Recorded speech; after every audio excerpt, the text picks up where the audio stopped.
Okay, welcome back everybody. Today I'm going to teach you a couple of techniques for how to use your loom to actually make your weaving.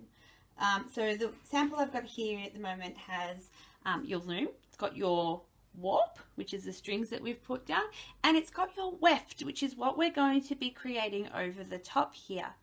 I'm going to be teaching you in a series of videos how to do raya, which is this fringe, sumac, which is this nice sort of flat looking one, and our basic stitch, which is plain. So getting all your supplies ready and let's get started.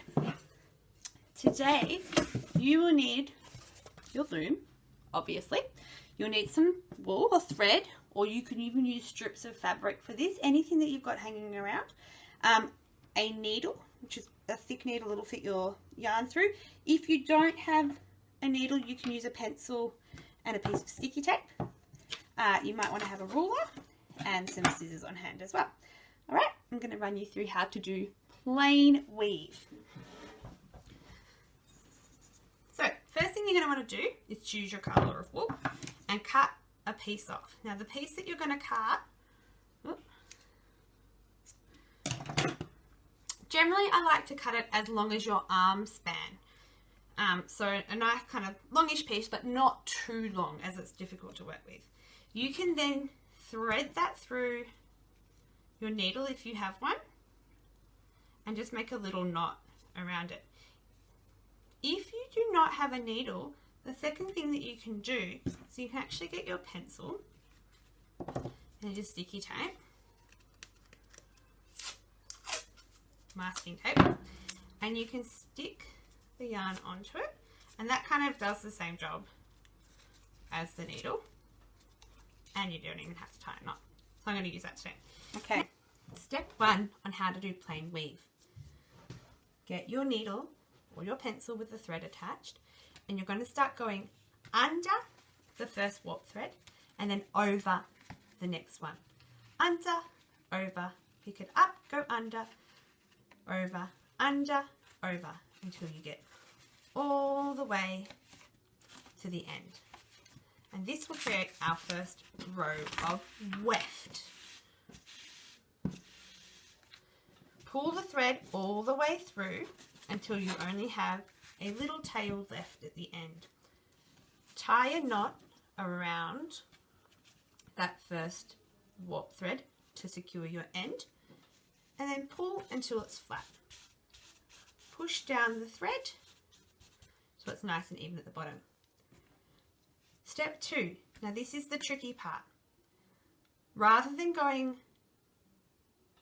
under, over, we have to do the opposite. So here where the thread is under the warp, we're going to go over and then under, over and then under, over and then under, all the way until the end.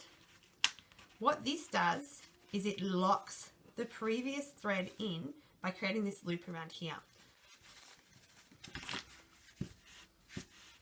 Pull it all the way through until that loop is secured.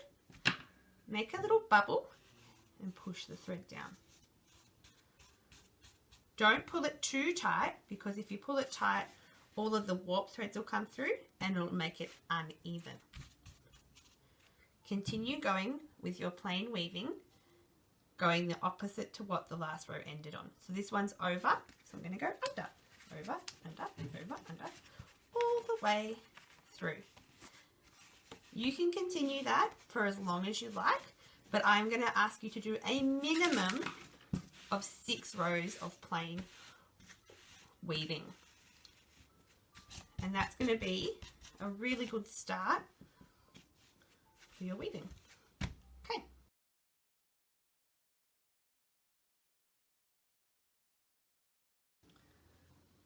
Okay.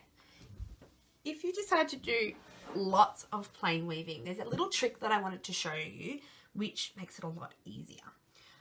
What you can do is you can actually get a ruler or a thick piece of card or anything that's kind of a little bit longer than your loom and quite firm, and you can weave this underneath the threads in the same pattern we did the string of the wool, and you can actually shift it to lift up the warp threads.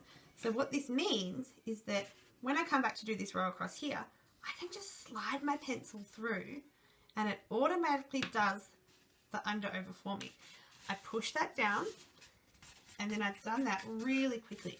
It only works for one direction, so I can't then go and go, oh, okay, Brill, that's going to work, because it will actually just undo the weaving. But if you're, say,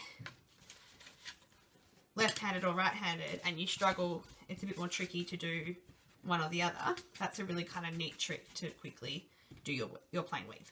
So when I'm doing the other side, I'm better using my right hand, so I can just quickly do my plain weave under here, pull it through, bubble my thread, push it down, and then shift up my spacer, pull the pencil through, and it's done the job for me.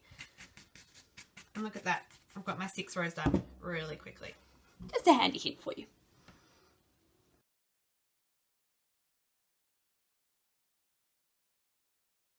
So I might decide now that I want to have some yellow happening. So I get my length of wool, do a double knot, make your little fish, poke both ends through, oops, fish, poke both ends through, tie it, and then just trim that end a little bit. And then you get your yarn, attach it to your pencil or your needles, and then you can kind of keep on weaving it through. And that is how you change colours doing your weaving.